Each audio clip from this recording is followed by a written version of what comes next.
అందరికీ సంక్రాంతి శుభాకాంక్షలు. టీజర్ నచ్చింది అనుకుంటున్నాను నేను. అండ్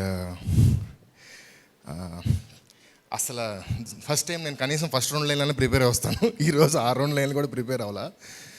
సో ఈ సినిమా నేను ఆల్మోస్ట్ ఒక 3 ఇయర్స్ నుంచి నా మనసులో ఉండి చెయ్యాలి అని పట్టుదలతో, అంటే నేను నా కెరియర్ మొత్తం మీద ఒక సినిమాని ప్లేస్ చేయడానికి ఎంత కష్టపడ్డానో ఈ సినిమాని ప్లేస్ చేయడానికి అంతకంటే ఎక్కువే కష్టపడ్డాను. Almost 2.5-3 years. అంటే ఇందాక రావు రమేష్ గారు చెప్పినట్టు ఫాదర్ అండ్ సన్ కథ. అంటే ఒకరోజు ఇంట్లో పడుకుని ఉంటే మా మమ్మీ ఎక్కడో పెరట్లో ఏదో పని చేసుకుంటే నేను మా డాడీ ఒకటేసారి ఇద్దరు ఫోన్ చూసుకుంటున్నాం. ఏంటి ఎవరితో మాట్లాడుతున్నాం, ఎవరిని ఉన్నారా అన్నట్టు జోకేసా. ఆ జోకేసి ఇటు తిరిగిన తర్వాత స్టార్ట్ అయింది. ఒకవేళ మా ఇంట్లో మా అమ్మ లేకపోతే నేను మా నాన్నే ఉండుంటే, ఒకటేసారి ఫాదర్ అండ్ సన్ వేరే వాళ్ళతో లవ్లో ఉంటే దాని కాన్సిక్వెన్సెస్ని ఎంటర్టైనింగ్గా చెప్పాలి అనుకుంటే ఎలా అన్నది స్పీడ్గా మైండ్లో డెవలప్ అయింది. అక్కడ స్టార్ట్ అయ్యింది ఆ జర్నీ. సో ఇద్దరిది అంటే ఫాదర్ అండ్ సన్ ఇద్దరు అంటే ఈక్వల్ తూకం వేసినట్టు ఇద్దరు కలిసి చేసే సినిమా ఇది. ఇద్దరు ఫ్రెండ్స్ కథ చెప్తే ఎలా చెప్తామో ఇలాగ ఫాదర్ అండ్ సన్ కథ కూడా అంత ఈక్వల్ కదా. సో ఫాదర్ కుదిరితే హీరో కష్టం, హీరో కుదిరితే ఫాదర్ కష్టం. ప్లస్ ఎంటర్టైన్మెంట్ చేయగలిగి ఉండాలి, ఇద్దరు ఎంటర్టైన్మెంట్ చేయగలిగి ఉండాలి సినిమాని ఆ రేంజ్గా. ప్లస్ వాళ్ళిద్దరు చూడడానికి ఫాదర్ అండ్ సన్లా ఉండాలి ఫస్ట్ స్క్రీన్ మీద. సో దాని గురించి టైం పట్టి ఫైనల్గా కుదిరింది ఒక ప్రాపర్ ఫాదర్ ఒక సన్. సినిమా చూసి బయటకు వస్తే నాకు తెలిసి సందీప్ గారి ఫాదరు, రావు రమేష్ గారి ఫాదర్ వాళ్ళ అబ్బాయి కూడా కన్ఫ్యూజ్ అవుతారు. వీళ్ళిద్దరు నాకంటే వాడే కరెక్ట్గా ఉన్నాడంటే అంత బాగా వాళ్ళిద్దరు కెమిస్ట్రీ కుదిరింది. అండ్ ఈ సినిమాకి ఫస్ట్ నాకు వెలిగొండ సీన్ గారు ఒక సీన్ చెప్పాడు ఏదో మాటల్లో. ఆ సీన్ ఒకటి మైండ్లో ఉంది. తర్వాత ఈ ఐడియా వచ్చింది, ఆ రెండింటిని కలిపితే స్టార్ట్ అయింది జర్నీ. ఆ తర్వాత మా సాయి కృష్ణ గారు నాతో 10 ఏళ్ళ నుంచి ఈ సినిమాకి 3 ఏళ్ళ నుంచి నాతో జర్నీ చేస్తున్నారు. నేను సినిమాలో చేసే తప్పులు, నేను బయట చేసే తప్పులు, నేను చేయాల్సినవి ఉండాల్సినవి నన్ను కంప్లీట్గా అన్ని రకాలుగా గైడ్ చేస్తున్న నా టీచర్, నా గురువు 2 మా సాయి కృష్ణ గారు. ఆయనకి స్పెషల్ థ్యాంక్స్ సార్. అండ్ తర్వాత రావు రమేష్ గారు నేను ఆల్మోస్ట్ లైక్ నాకు ఇండస్ట్రీలో ఆయన ఫాదర్ ఫిగరు. నేను మాట్లాడటంలో ఈ కథ ఉందని ఇలా అని చెప్పాను. బట్ అది రావాలి ఆయన అన్నట్టు జరుగుతుందా ఎప్పటికీ అన్నది మా ఇద్దరి మధ్యలో ట్రావెల్ జరుగుతూ ఉండగా రాజా గారు వచ్చారు.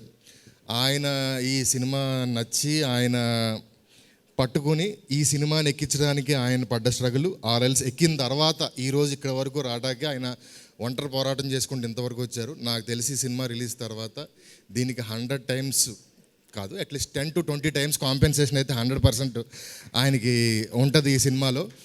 ఈ సినిమా ఎలా వచ్చిందంటే నేను మొన్న మా ఫ్రెండ్ ఎవరో అడిగితే ఎలా వచ్చింది అబ్బాయి అంటే అదిరిపోద్ది అన్న, షూరా అన్నాడు. 100 రూపీస్ బాండ్ పేపర్ మీద రాసిస్తానని చెప్పా. సో అంత కాన్ఫిడెంట్గా ఉన్నాం ఈ సినిమా మీద. ఆ తర్వాత మా తిన్నాథ్ గారు 5వ సినిమా 12 నాకు ఇండస్ట్రీలో నాకు ఎంత వయసు ఉందో తిన్నాథ్ గారితో నాకు అంత జర్నీ ఉంది మా ఇద్దరికి. నేను వేరే ఎవరికన్నా రాసినా కూడా ఈ సీను తిన్నాథ్ గారు లేరే ఈ సీన్ కరెక్ట్గా తీయడానికి అన్న ఫీలింగ్ చాలా సినిమాలకి నాకు వస్తూ ఉంటుంది అలాగ. అండ్ యాక్టర్స్లో నాకు రావు రమేష్ గారితో ఇంకొక విషయం చెప్పాలి. ఒక సినిమా ఆయన లేకుండా నాకు కథ రాయడం రాదు. రాసిన తర్వాత 2వ క్యారెక్టర్ ఏదైనా మంచి క్యారెక్టర్ వస్తే ఇది కూడా ఆయన చేస్తే బాగుండు అనిపిస్తుంది. అలాగా యాక్టర్స్లో నాకు ఆయనతో ఆ లవ్ ఉంది. అండ్ తిన్నాథ్ గారిది ఇంకా స్పెసిఫిక్గా చెప్పడానికి ఏం లేవు. మేము ఇద్దరం షర్టు ప్యాంటు లాంటి వాళ్ళు ఏది లేకుండా బయటకు వచ్చినా ఇంకొకటి బాగోదు. సో అది ఇలాగే మా జర్నీ కంటిన్యూ అవుతుంది. అండ్ అన్షూజీ నాకు ఈ సినిమా నుంచి నాకు దొరికిన ఒక మంచి ఫ్యామిలీ ఫ్రెండ్ లాగా. నాకు తెలిసి యూకేలో సీత ఉంటే ఆవిడలాగా ఉంటుందేమో. వచ్చిన దగ్గర నుంచి హస్బెండ్ పిల్లలు తప్ప ఏమీ ఉండదు. తిన్నా అదే, షూటింగ్ చేసిన అదే, ఖాళీ కూర్చున్న అదే. ఎవరికైనా ఒక వైఫ్ కావాలంటే నాకు తెలిసి అన్షు లాంటి వైఫ్ కావాలని నేను కోరుకుంటున్నాను. అంత హోమ్లీ అమ్మాయి తను. అండ్ రీతు గారు సినిమా అంతా చేసేసాం ఆల్మోస్ట్. బట్ మేము చాలా తక్కువ మాట్లాడుకున్నాం. మ్యాక్సిమం ఒక 10 హాయిలు 2-3 ఎలా ఉన్నారు తప్ప పెద్దగా ఏం మాట్లాడుకోలేదు. కానీ ప్రాపర్గా టైంకి వస్తుంది, చేస్తుంది, వెళ్తుంది. ప్రొఫెషనల్ అంటే ఆ అమ్మాయి ప్రొఫెషన్ తప్ప ఆవిడకి మిగతాది ఏది పెద్దగా సీరియస్గా తీసుకోదు, వచ్చి చేసి వెళ్ళిపోతుంది. యాక్చువల్గా ఒక టెక్నీషియనే నాకు అది చాలు. Thank you. అండ్ ఇంకా ఈ సినిమాలో మా నిజార్ గారు, మేము ఇద్దరు నేను లోకల్ నుంచి ట్రావెల్ అవుతూనే ఉన్నాం. అండ్ లియాన్ జేమ్స్ గారు ఈ సినిమా మ్యూజిక్ డైరెక్టర్, ఆయన రాలేదు. బట్ రావు గారు చెప్పినట్టు సాంగ్స్ డెఫినెట్గా అదిరిపోతాయి. ఇంకెవరు మిస్ అయింది తెలీదు. మా సందీప్ కిషన్ అన్న సినిమా చూపిస్తే మామ ఫంక్షన్కి వచ్చిన నాకు తెలిసి ఒకే ఒక హీరో ఆ రోజు ఫంక్షన్కి సందీప్ వచ్చారు. ఆ రోజు నుంచి నన్ను మా కాంబినేషన్ని ఇష్టపడి ఎప్పటికప్పుడు టచ్లో ఉండి సినిమా చూపిస్తే మామ అయిపోయిన తర్వాత నా ఫోన్ నెంబర్లో ఫోన్ చేసి అన్న కథ చెప్తాను సినిమా చేద్దాం అని అడగలిగిన అంత ఫ్రీడమ్ ఉన్న ఒకే ఒక హీరో సందీప్ అన్న. ఫోన్ చేశాను, ఎక్కడో లొకేషన్లో షూటింగ్ జరుగుతుంది. ఆ నేనింతే సినిమాలో లాగా షార్ట్ మధ్యలో కుర్చీ వేసుకుని వచ్చి జాన్ చెట్టు కింద నేను లోకల్ కదా 10 నిమిషాలు చెప్తుండగా ఆపేసి ప్రొడ్యూసర్ ఎవరో మిగతా సెటప్ లేవు చూసుకో చేసేద్దాం అన్నారు ఆయన. కానీ అది కుదరలేదు. హలో గురు వారం రోజుల్లో షూటింగ్ వరకు వెళ్ళింది. కానీ సమ్ అదర్ రీజన్స్ అది వేరే టర్న్ తీసుకుని వేరే దగ్గరికి వెళ్ళింది. ఆయన ఆ సినిమా చేయాలని చాలా కోరుకుని దాని గురించి చాలా ట్రై చేశారు. కానీ నన్ను అప్పుడు ఒక్క మాట కూడా ప్రసన్న మనం చేద్దాం అనుకున్నాం అక్కడికి ఎందుకు వెళ్ళింది ప్రసన్న ఇది అలా ఎందుకు జరగలేదని ఒక్క క్వశ్చన్, అంటే అట్లీస్ట్ ఒక నిట్టూర్పు కూడా లేదు.